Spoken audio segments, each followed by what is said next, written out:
Vamos a abrir la Biblia, hermanos, en el libro de Génesis, capítulo número 3.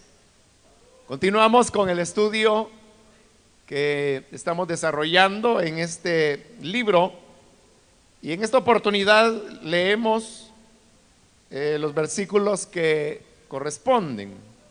Génesis capítulo 3, versículo número 16 en adelante, nos dicen: a la mujer dijo: multiplicaré en gran manera los dolores en tus preñeces, con dolor darás a luz los hijos, y tu deseo será para tu marido, y él se enseñoreará de ti.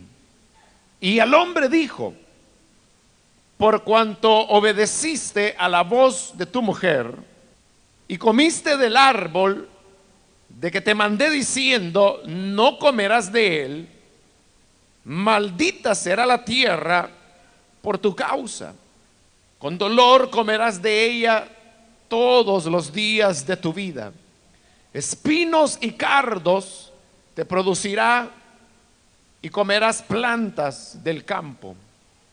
Con el sudor de tu rostro comerás el pan hasta que vuelvas a la tierra, porque de ella fuiste tomado, pues polvo eres y al polvo volverás.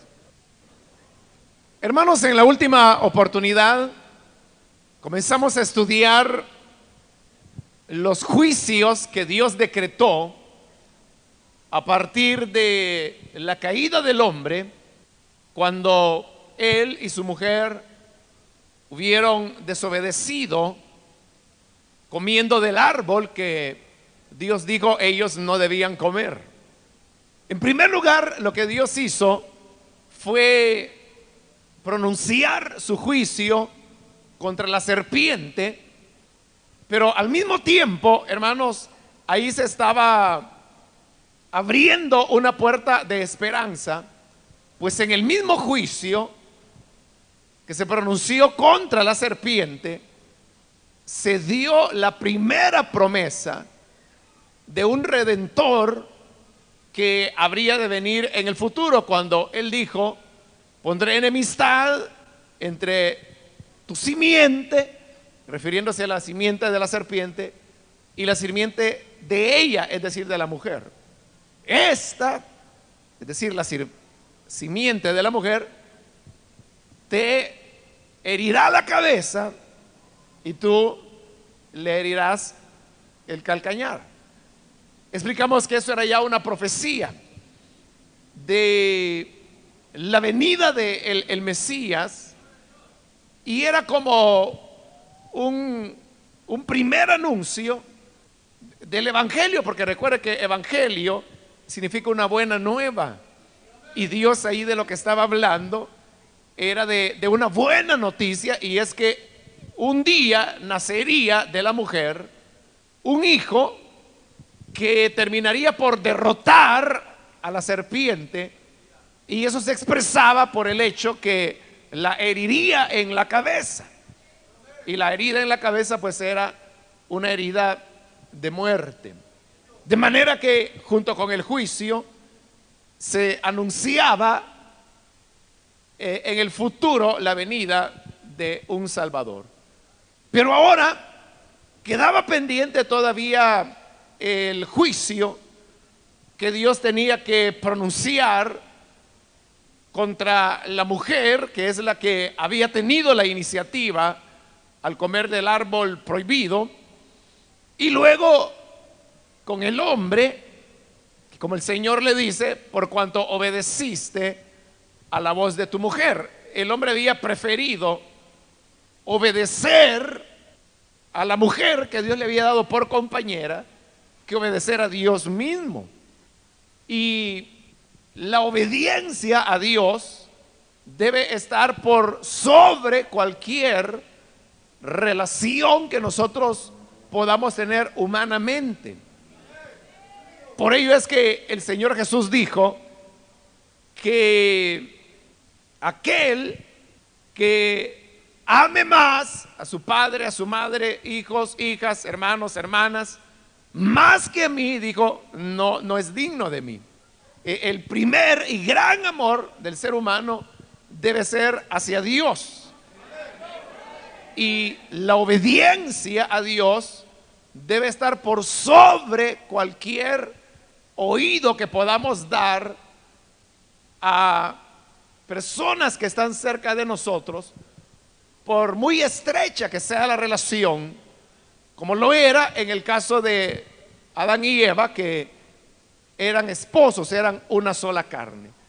Pero el juicio de Dios fue porque Adán había oído la voz de su mujer antes que escuchar la voz que Dios había dado. Ahora, en estos juicios que Dios pronunciará, viene la realidad del pecado.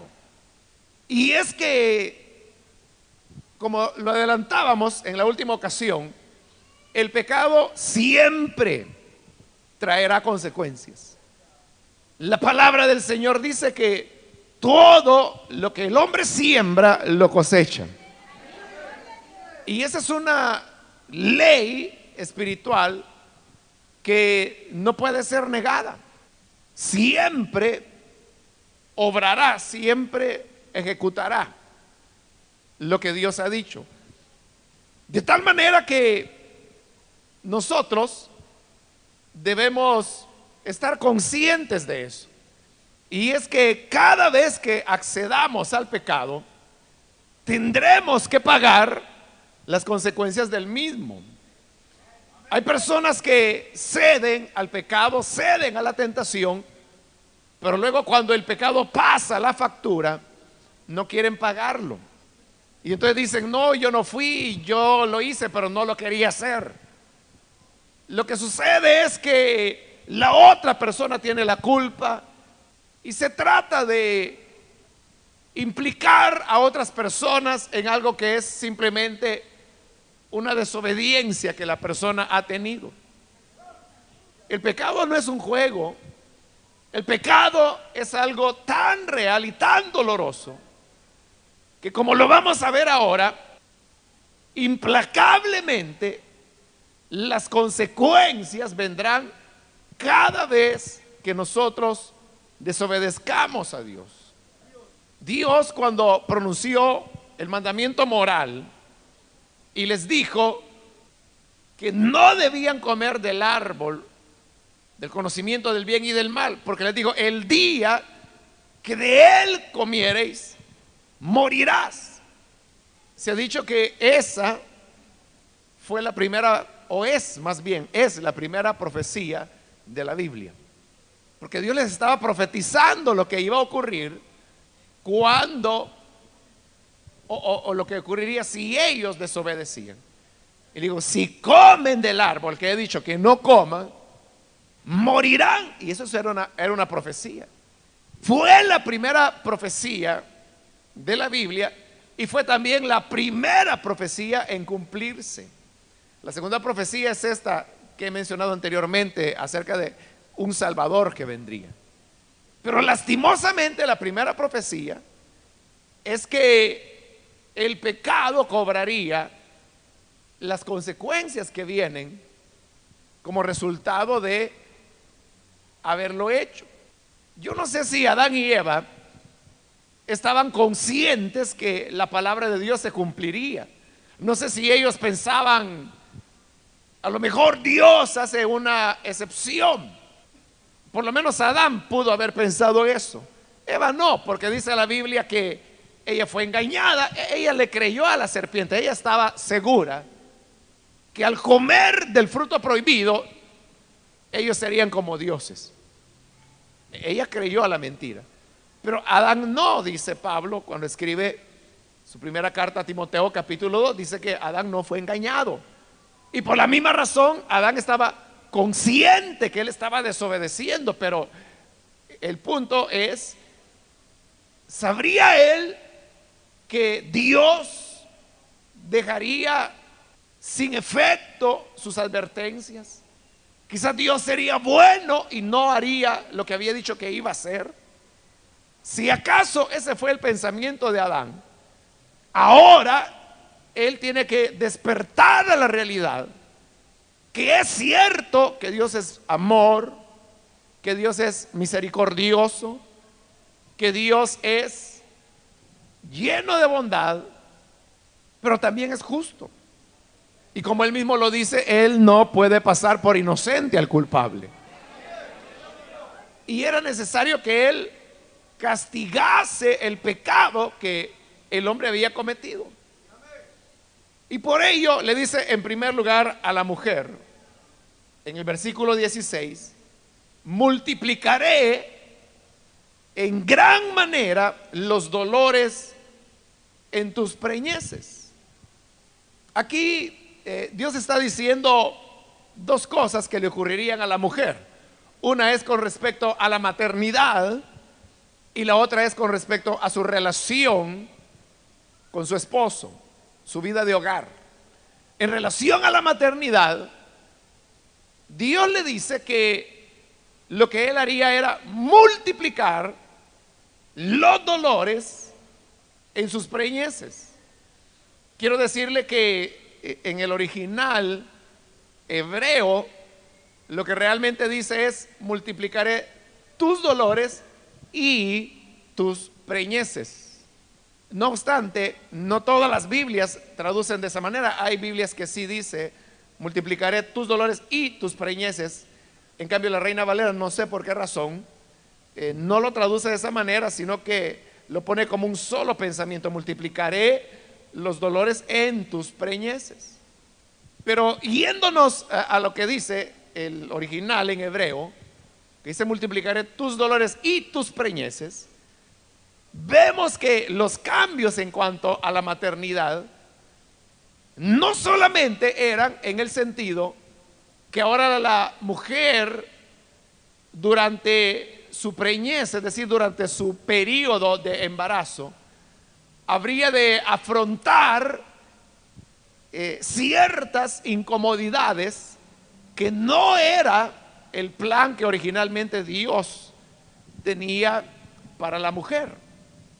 Y esto significa, principalmente las hermanas que son madres ya, saben de qué se habla, y los hermanos también que son esposos ya saben de las incomodidades que la mujer debe vivir durante su periodo de embarazo.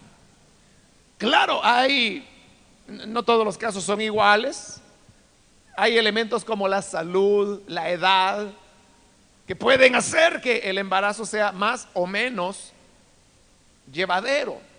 Pero en todo caso, el embarazo siempre es un periodo en el cual la mujer experimenta transformaciones hormonales, ciertas incomodidades, ciertas alteraciones en su metabolismo. Bueno, una serie de elementos, hasta que llega en algunos casos una situación en la cual la mujer ya no se siente cómoda ni de pie ni sentada, se acuesta, se pone de un lado, se pone del otro, y le es muy difícil poder tener comodidad. Y también están aquellos casos donde las personas se ponen muy mal, las tienen que hospitalizar a fin que la mujer pueda lograr su embarazo, y tiene que estar en un reposo absoluto. Pero todo ello es consecuencia del pecado que la mujer cometió, y que Dios dijo que multiplicaría los dolores durante la preñez. De los dolores del alumbramiento va a hablar más adelante. En este momento solo está hablando de las incomodidades durante el periodo del embarazo. Pero le decía, ateniéndonos al original que dice: multiplicaré tus dolores y tus preñeces, significa que así como Dios también multiplicó las incomodidades de la mujer durante el embarazo, también multiplicó la frecuencia de las preñeces. Porque recuerde que el hombre como la mujer fueron creados para vivir por la eternidad. Y como ya lo hemos mencionado anteriormente, en este mismo estudio de Génesis, mencionamos cómo la mujer tiene la capacidad de poder procrear arriba de 100,000 hijos, ¿no? Por la cantidad de óvulos que en sus ovarios tiene en promedio toda mujer. Eso significa que como hombre y mujer vivirían por la eternidad, ellos podían tener 10,000, 30,000, 50,000, 98,000 hijos, 100,000, 100,120, 100,130, 100,140 hijos. Pero no solamente podían tener esa cantidad de hijos, sino que los tendrían en espacios de tiempo muy distantes el uno del otro. Es decir, las preñeces podrían producirse, que le digo, cada 5,000 años, cada 9,000 años la mujer podía tener un embarazo, ¿no? Pero ahora que el pecado entra, Dios dice: multiplicaré tus preñeces. Es decir, que ahora los embarazos se iban a dar en un periodo mucho más corto. Y eso responde a una pregunta que un hermano me hacía, me parece que fue en la última oportunidad. Ya no me acuerdo si fue aquí en la iglesia o nos encontramos en algún lugar de la ciudad. Pero alguien me preguntó que él entendía y estaba claro que el pecado de Adán y Eva no había sido el tener relaciones sexuales, porque eso es algo que Dios había mandado antes. Pero entonces él me decía que un argumento que se utiliza para decir que sí era tener relaciones sexuales es que hasta este momento de la caída, Adán y Eva no habían tenido hijos, no había habido un embarazo. Pero que inmediatamente después de la caída, por lo menos así parece en el relato, nace Caín y luego Abel. Entonces los que sostienen el argumento que el pecado consistió en relaciones sexuales dicen fue que tuvieron relaciones sexuales, hubo un embarazo y de ese embarazo nació Caín. Pero esa explicación se cae al tener en cuenta lo que estoy diciendo. Y es que el plan de Dios no era como es hoy en día, ¿no? Que una pareja se casa y si no toma las providencias adecuadas, lo más probable es que en menos de un año tienen un embarazo ya. Pero al principio no fue así. Al principio la idea de Dios era que la pareja pudiera disfrutar varios miles de años para tener luego su primer embarazo. ¿De por qué no había habido un embarazo antes de la caída? Porque no funcionaba así. La fisiología femenina no funcionaba así. Pero ahora que han caído en pecado, Dios dice: multiplicaré tus preñeces. Es decir, ahora se van a dar con mayor frecuencia. Y por eso es que después de la caída, Eva tiene su primera concepción. No porque el pecado haya sido tener relaciones sexuales. Relaciones sexuales habían tenido desde que Dios dijo que las tuvieran, y eso era parte del mandato cultural que en su oportunidad ya estudiamos. Lo que sucede es que la fertilidad de la mujer antes de la caída no era como lo es hoy después de la caída. Bien, pero eso que el Señor multiplicará las incomodidades durante el embarazo, que multiplicará la frecuencia de los embarazos, también le añade: con dolor darás a luz los hijos. Esto no significa que la mujer antes de la caída, si hubiese tenido hijos, no hubiese experimentado ningún dolor. Probablemente sí, pero hubiera sido un dolor ínfimo, un dolor sin que hubiera ni siquiera necesidad de mencionarlo. Pero ahora Dios está diciendo que cada vez que la mujer diera a luz, ella lo haría con dolor. Entonces note cómo la aspiración más elevada de la mujer que es la de realizarse como madre, se ve ahora empañada por el pecado, porque ese momento de su máxima realización de convertirse en madre va acompañado de un dolor que, según dicen las mujeres que han dado a luz, es un dolor que no se puede comparar con ningún otro. Y ese es un recordatorio que, aunque por la misericordia de Dios la mujer puede continuar teniendo hijos, y eso tiene un significado espiritual que lo vamos a estudiar en los versículos que siguen, no ahora, sino que en la próxima oportunidad. Pero esa bendición es empañada por el dolor del alumbramiento, como un recordatorio del pecado que Eva cometió. De manera que la próxima vez que una hermana le toque dar a luz, no le diga en lo que me metió mi marido, sino que diga en lo que me metió la mamá Eva, diga. Que es la realidad, que fue por causa de ella. Ahora, es interesante, hermanos, que desde el punto de vista médico, según dicen los médicos, no hay una razón para que la mujer tenga que experimentar dolor en el alumbramiento. O sea, no existe una razón, pero lo experimenta. La pregunta es ¿por qué? Si fisiológicamente no debería experimentarlo. ¿Pero por qué? Porque es un juicio de Dios como castigo del pecado.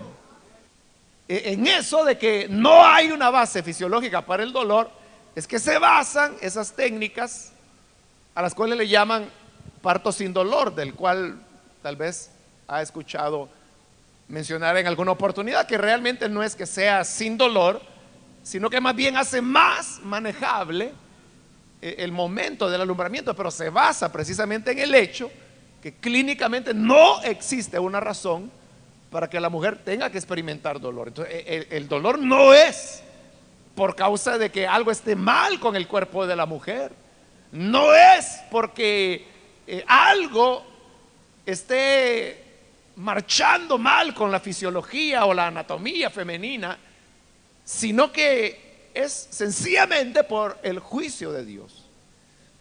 Eso es en cuanto a la maternidad. Ahora, en relación a su relación con su esposo, le dice: y tu deseo, estoy siempre en el versículo 16, y tu deseo será para tu marido, y él se enseñoreará de ti.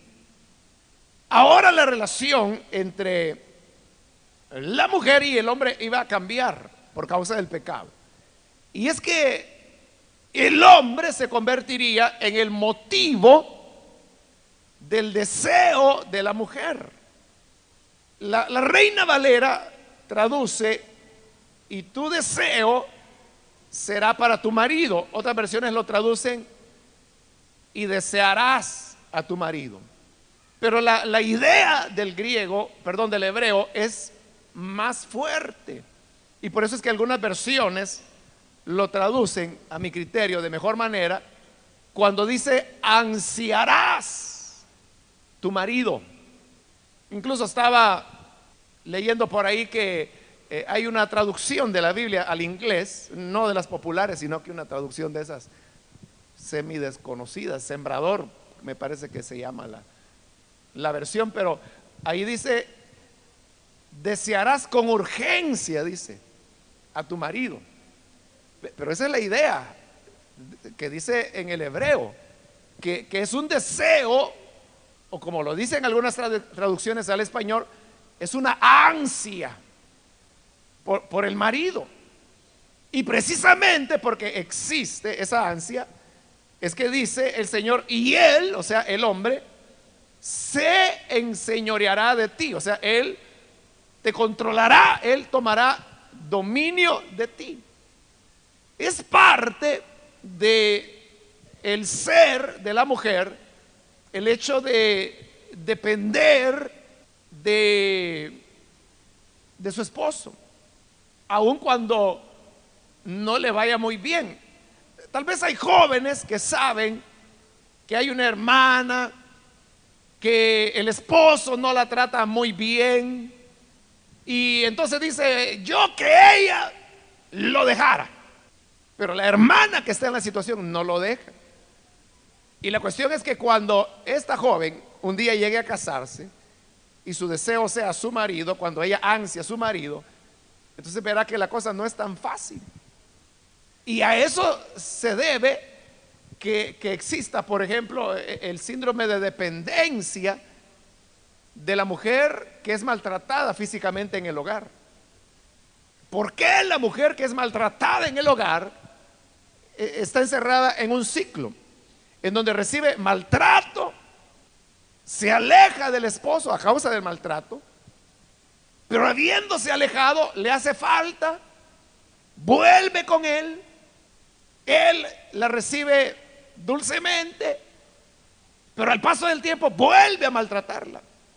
Al volverla a maltratar, ella se vuelve a ir, pero al poco tiempo ella vuelve a sentir el vacío de no tenerlo a él. Ahí es donde las personas no se explican y dicen: bueno, pero si la maltrata, ¿por qué quiere estar con él? ¿Por qué le hace falta? Hay incluso algunos psicólogos que piensan que la mujer que es maltratada llega a desarrollar, comienza a experimentar lo que se llama eso, el síndrome de la abstinencia, es decir, empieza a hacerle falta. Entonces, porque se ha creado una dependencia que experimenta ese síndrome de ausencia del maltrato. Entonces, como que si lo necesitara y vuelve. Pero eso, repito, es parte del juicio de Dios. Obviamente que eso ha provocado muchos abusos de parte del hombre. Y ejemplo, bueno, el mismo Señor se lo anticipó acá y le dijo: Él se enseñoreará de ti, precisamente porque tu deseo es Él y lo ansiarás urgentemente a Él. Él se aprovechará de eso y tomará un dominio de ti. Ahora alguien dirá: bueno, pero ¿y Dios por qué estableció eso? No, recuerde, ese no era el plan de Dios. Esa es la consecuencia del pecado. Está cosechando la mujer lo que sembró. No es que a Dios se le ocurrió eso. Esa es la consecuencia de la desobediencia. Claro que es penoso que la mujer tenga que depender así, de esa manera, del hombre. Es penoso que el hombre, aprovechándose de eso, maltrate a la mujer. Como penoso también es que el hijo de la mujer, que es el Señor Jesucristo, haya tenido que ser muerto en una cruz. Eso no debería haberse dado. Todo eso son cosas feas, pero son las consecuencias del pecado. Son los resultados feos que el pecado siempre trae. Cuando el hombre siente que puede enseñorearse de la mujer, comienza a abusar de ella. Y note qué interesante que en los países donde la Biblia es un elemento cultural, no la Biblia, más bien el Antiguo Testamento, donde en el Antiguo Testamento fue el libro de Dios por excelencia, son los mismos países donde hasta hoy en día se da los mayores niveles de maltrato y desprecio hacia la mujer. Como hablar de los países árabes, que es cierto que ellos tienen el Corán, pero el Corán retoma muchos pasajes del Antiguo Testamento, porque el Islam considera a Moisés un profeta de Dios, como también reconoce a Jesús como un profeta de Dios. Está basado en las enseñanzas antiguo testamentarias. En el caso del judaísmo, ya no se diga, su base es el Antiguo Testamento. Pero por eso es que para nosotros, la iglesia, es importante tener en cuenta el Nuevo Testamento, porque ahí es donde se coloca el equilibrio.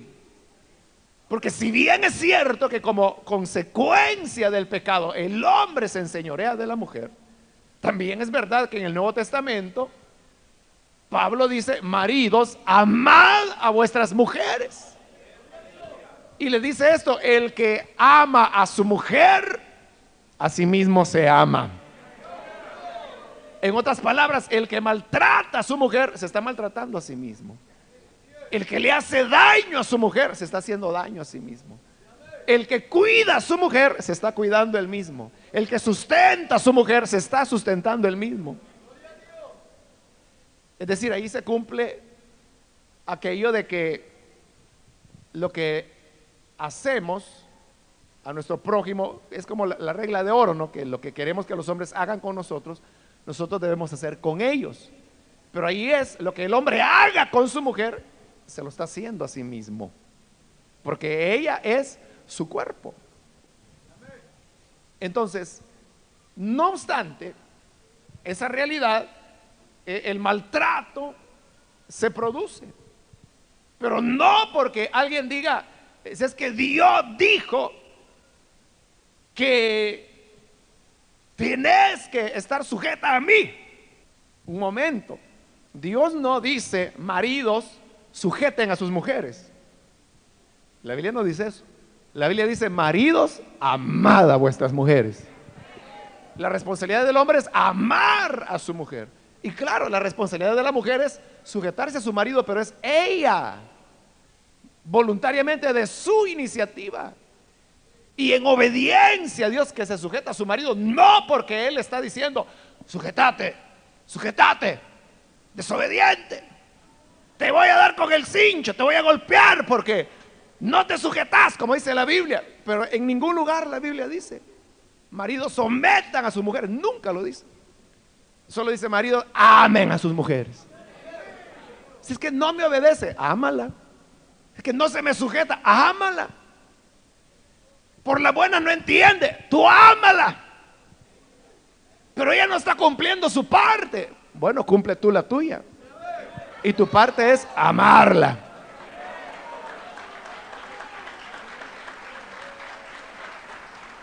Recuerde, estas son las consecuencias del pecado. Pero el evangelio viene a ser el remedio para esto y todos los males que el pecado irá produciendo, como veremos en los capítulos siguientes, que rápidamente el pecado va multiplicando sus efectos. Bueno, eso es en cuanto a la mujer. Ahora, en el versículo 17 dice: y al hombre le dijo: por cuanto obedeciste a la voz de tu mujer y comiste del árbol de que te mandé diciendo: no comerás de él, maldita será la tierra por tu causa. Entonces note que está cayendo una maldición sobre la tierra, es decir, sobre la naturaleza. Y eso, cuando lleguemos al capítulo 5, precisamente es lo que mencionará el papá de Noé, que él dirá: la tierra que Dios maldijo. Y es cierto, Dios la maldijo, pero le está diciendo al hombre: por tu causa. Es lo que le digo, no es que Dios quisiera hacer las cosas. Es como decir: Adán, si tú no lo hubieras hecho, yo no tuviera que hacer esto, pero lo hiciste. Entonces, ahora por tu causa, maldita será la tierra. Ahora, recuerde que entre el hombre y la tierra hay una relación muy estrecha. No solamente por el hecho que el alimento del hombre proviene de la tierra, sino porque el hombre mismo procede de la tierra, porque él de la tierra fue tomado, polvo es. Entonces, al maldecir la tierra, el pecado estaba produciendo un rompimiento, porque recuerde que definimos el pecado como separación, y vimos que el pecado produjo separación entre Dios y el hombre, separación del hombre consigo mismo, separación del hombre con su prójimo, Separación del hombre con la naturaleza. Y eso es lo que ahora está ocurriendo acá. Por tu causa, maldita será la tierra. Y por ser ahora la tierra maldecida, dice, con dolor comerás de ella todos los días de tu vida. Recuerde que hemos ya estudiado que antes de la caída el trabajo ya existía. Y ya el hombre cultivaba el huerto del Edén porque Dios le dijo que lo labrara. La gran diferencia era que antes de la caída, cuando el hombre labraba la tierra era muy generosa en darle frutos al hombre. Le daba frutas, verduras, hortalizas, pero se las daba de manera muy generosa, con el mínimo esfuerzo. Pero ahora le dice, ya no será así, porque la tierra por tu causa ha sido maldecida. Y ahora el obtener el alimento para ti será dolor. Con dolor comerás de ella todos los días de tu vida. Todos los días de tu vida. Y aquí es cuando el trabajo, aunque explicamos ya en su momento, que dignifica al hombre, pero adquiere su aspecto cansado, que es como más nosotros relacionamos el trabajo hoy en día. Y por eso es que no vemos al trabajo como una bendición, sino como un mal que hay que sobrellevar aunque no queramos. Dice el versículo 18, espinos y cardos te producirá y comerás plantas del campo. Es decir que ahora la tierra iba a cambiar, porque ya dije, primero la tierra era muy generosa, le daba en abundancia a Adán, pero ahora en lugar de darle frutos, dice que le produciría espinos, le produciría cardos. Cardos, hay diferentes especies de cardos, pero los cardos son plantas de más o menos 3 metros de altura y que sus hojas están llenas de espinas. Y obviamente eso no es lo que el hombre espera de la tierra. O sea, ningún agricultor que siembra maíz espera que la tierra le dé espinas o le dé cardos. Pero por cuanto la tierra ahora había sido maldecida, ahora habría ocasiones cuando el hombre sembraría y no habría cosecha. Habría ocasiones cuando el hombre sembraría y la cosecha sería mala. Sembraría y no caería lluvia del cielo y se echaría a perder la semilla por causa del pecado del hombre. Y este dolor de tener que estar trabajando, las frustraciones, el hecho que la tierra ahora ya no era tan espontánea en dar su fruto, sino que había que arrancárselo a fuerza de trabajo. Ese trabajo iría desgastando y desgastando y desgastando la vida del ser humano, que se comenzaría a producir algo que hasta ese momento Adán y Eva ni sabían qué era, y que se llama vejez. Porque el envejecimiento viene precisamente por el proceso de trabajar. Bueno, realmente quiero decirle que la ciencia todavía no sabe por qué envejecemos. No se sabe. O sea, sí se sabe, ¿no?, que hay elementos que provocan el envejecimiento, como por ejemplo los famosos radicales libres, ¿no?, que mientras la persona es joven tiene suficientes antioxidantes naturales que los radicales libres no le hacen mayor daño a su cuerpo. Pero cuando se llega a determinada edad, esos radicales libres ya no son atrapados por los antioxidantes porque el cuerpo ya no los está produciendo. Estos comienzan a dañar el tejido celular, y eso es lo que comienza a dañar los órganos, lo que nosotros diríamos comienza a envejecerlos. O sea, eso la ciencia lo sabe. Pero ¿por qué el cuerpo deja de producir antioxidantes? No se sabe. El hecho es que está ahí y hay una rama específica de la ciencia que estudia lo que es el envejecimiento.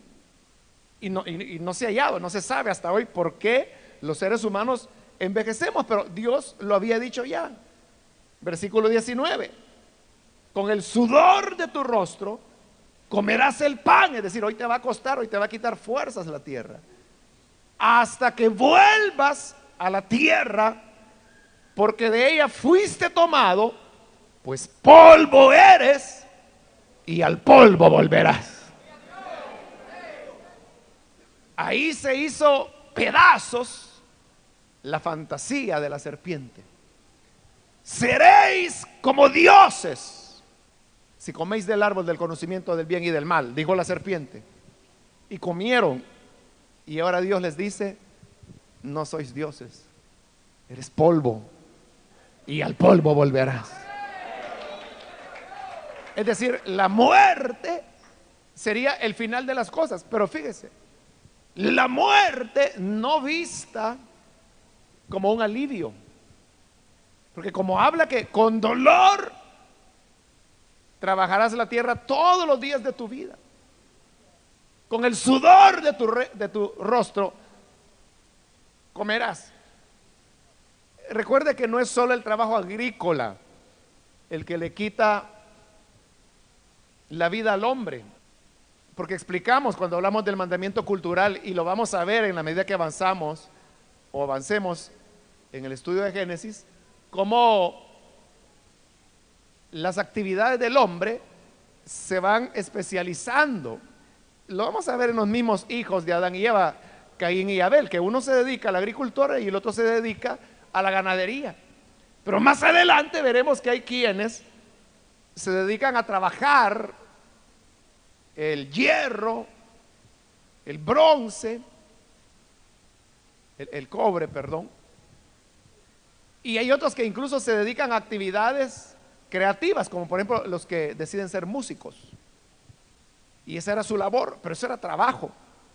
Entonces, aunque nosotros no trabajemos la tierra, cualquiera sea nuestro trabajo, físico, mental o intelectual, creativo, en todo caso, siempre el trabajo terminará por llevarnos a la muerte.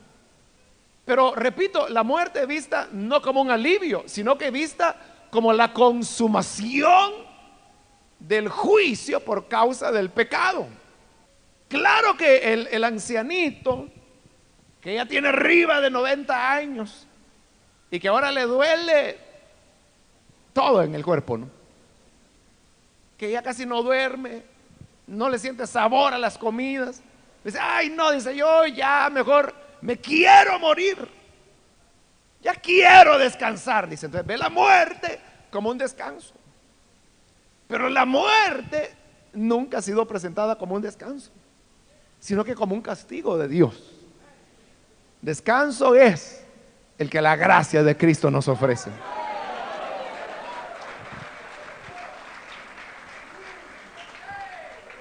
Entonces, hoy el hombre y la mujer han recibido el juicio de Dios. ¿Cómo cree usted que se sentían Adán y Eva después de escuchar esas palabras de Dios? Claro, se sentían tristes de lo que había ocurrido, ¿no? Pero me refiero en su relación a Dios, cómo ellos se sentían. Claro, se sentían mal, pero había otro elemento, y es que ahora están más tranquilos. Porque ¿qué ocurrió antes de encontrarse con Dios? Se escondían y tenían miedo de Dios. Pero ahora que se enfrentaron a Dios y Dios ha emitido el juicio y ha dicho esto y esto y esto va a pasar. Y aunque ahí no lo dice, pero Adán y Eva dijeron: amén. Eres justo, verdadero, has juzgado con justicia, Señor, que sea así como has dicho. Pero de ahí en adelante, ¿qué? Ellos ahora ya estaban más tranquilos. ahora podían encontrarse de nuevo con Dios. Y para ellos iba a ser una alegría encontrarse con Dios. ¿Qué significa eso? Que si nosotros pecamos y ofendemos a Dios, mientras andemos escondiendo el pecado, mientras no lo confesemos, nuestra alma no tendrá reposo y usted no encontrará descanso. Y aunque usted diga, nadie se ha dado cuenta, ya borré las evidencias, ya las destruí, les di fuego por allá lejos, nadie lo sabrá jamás. Pero adentro su conciencia le está indicando que algo está mal, y eso le puede perturbar emocionalmente, psicológicamente, espiritualmente ya ni se diga, ¿no? En su relación con Dios. Pero únicamente podrá descansar hasta que vengamos a Dios y frente a Él le digamos: Señor, esto es lo que he hecho. Pequé, hice esto. Dije esto y esto, lo que sea. Pero dígaselo por nombre. Entonces Dios le dirá: bueno, pecaste, ahora tendrás que pagar las consecuencias de tu pecado. Y entonces usted dirá: está bien. Pero al aceptarlo, usted estará tranquilo, porque ha arreglado sus cuentas con Dios. Igual fue para David, cuando él cometió su pecado. Por aproximadamente un año él lo ocultó y nadie lo sabía, hasta que Dios mismo lo descubre. Pero sabe, eso que Dios hizo de descubrirlo era el gran amor que Dios tenía hacia David, porque David estaba sufriendo mucho ocultando su pecado. O sea, el hombre no puede. Ahí tiene usted a Adán: mientras él no confesó su pecado, tenía miedo, se escondía, no quería enfrentarse a Dios. Y eso le ocurrirá a cualquiera. Y por eso es que el mensaje de la Biblia es sencillo, hermanos. Es el que confiesa, el que reconoce su pecado y se aparta de él, alcanzará misericordia. Por eso es que Dios nos invita a confesar. Es lo que Dios quiere, que confesemos. Yo he tenido que atender algunos casos de hermanos y hermanas que han cometido faltas y uno no sabe nada, hermano. Pero esa conciencia de la cual estoy hablando no los deja tranquilos, hasta que llega un momento y vienen y dicen: mira, hermano, ya no puedo más, hace un año pasó esto y esto. Y uno ni cuenta se ha dado y ya la cosa pasó hace 1, 2, 3 años atrás. Cualquiera se preguntaría: bueno, y si ya nadie lo sabe, feliz debería estar que ni cuenta se dieron. Pero ¿por qué viene a contarlo? Porque nadie puede tener verdadera paz si no llega a una confesión sincera delante de Dios. Claro que no se está diciendo: bueno, como confesó, entonces, y fue hace 5 años, olvidemos el asunto y siga adelante, hermanito. O sea, no se puede. Bueno, cometió ese pecado, usted necesita ahora restaurarse espiritualmente, sobre todo porque ha pasado tanto tiempo ocultándolo. Entonces vamos a suspenderle sus privilegios, le vamos a ayudar de esta manera. Y entonces, cuando ya se le ha dicho esto es lo que se va a hacer con usted, la persona descansa y dice: está bien. Y se somete a la disciplina, porque sabe que la merece y la necesitan. Yo recuerdo un hermano que cometió una falta, y las palabras de él, cuando porque lo tratamos con 2, 3 pastores el caso, y platicamos entre los pastores y llegamos a un acuerdo sobre las medidas disciplinarias. Y a mí me tocó decirle: hermano, pues hemos visto su caso y hemos considerado con los hermanos que esto amerita una disciplina. Y él dijo: por favor, hermanos, disciplínenme. Él lo dijo: por favor, dijo, pónganme una disciplina que la necesito. Y se le puso y la cumplió, hermano, fielmente durante más de un año. Por eso, Juan, cuando escribe su carta, él nos dice: si alguno ha pecado, abogado tenemos. Y ese abogado es nuestro Señor Jesucristo. Entonces, si tú has ofendido a Dios y te sientes en temor, te sientes preocupado, quizás hasta irritado, porque huye el malo sin que nadie lo persiga. Entonces se irrita la persona y ¿por qué me está preguntando eso? ¿Y por qué no le pregunta a los demás? Pero es porque está mal. Pero si es pecado, acude a tu abogado. Acude al Hijo de Dios. Confiésalo. Y yo no digo que por confesarlo el Señor te dirá: bueno, te perdono, no va a pasar nada acá. No. Él es justo. Él te dirá: bueno, pecaste, a pagar la factura, hijo. A pagar la factura, hija. Como David. David se arrepintió e inmediatamente el Señor le dijo: tu pecado ha sido remitido. O sea, muy bien, David, te arrepentiste, perdonado. Pero por el resto de su vida siguió pagando ese error, que es la consecuencia del pecado.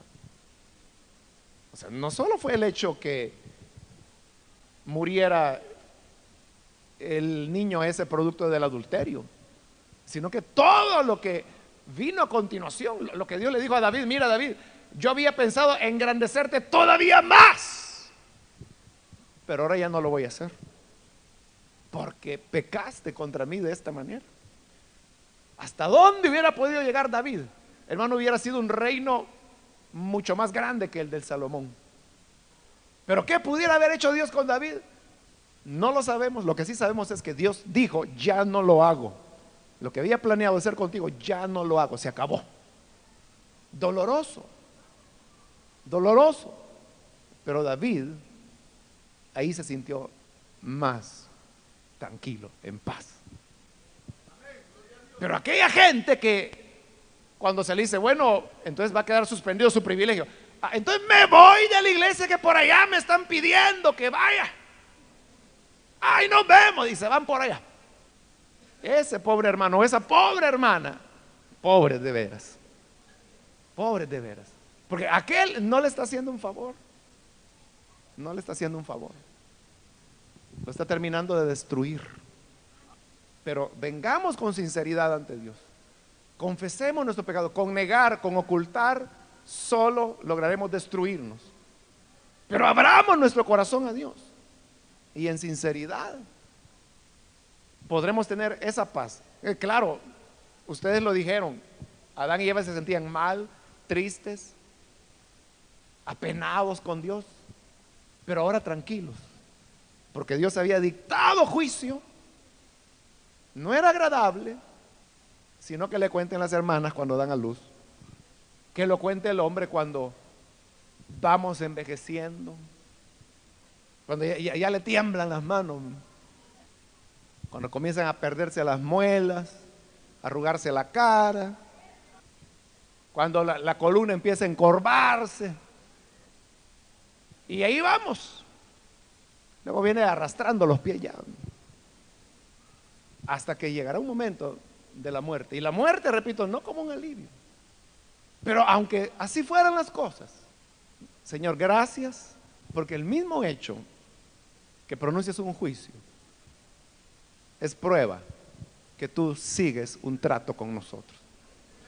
Porque Dios pudo, como lo dije, no sé si la vez anterior o la anterior, pero Dios pudo haber destruido ahí a Adán y Eva, acabarlos, y voy a crear otro hombre y otra nueva mujer y voy a comenzar de nuevo. Dios pudo haberlo hecho, pero Dios no quería destruirlos, quiso redimirlos.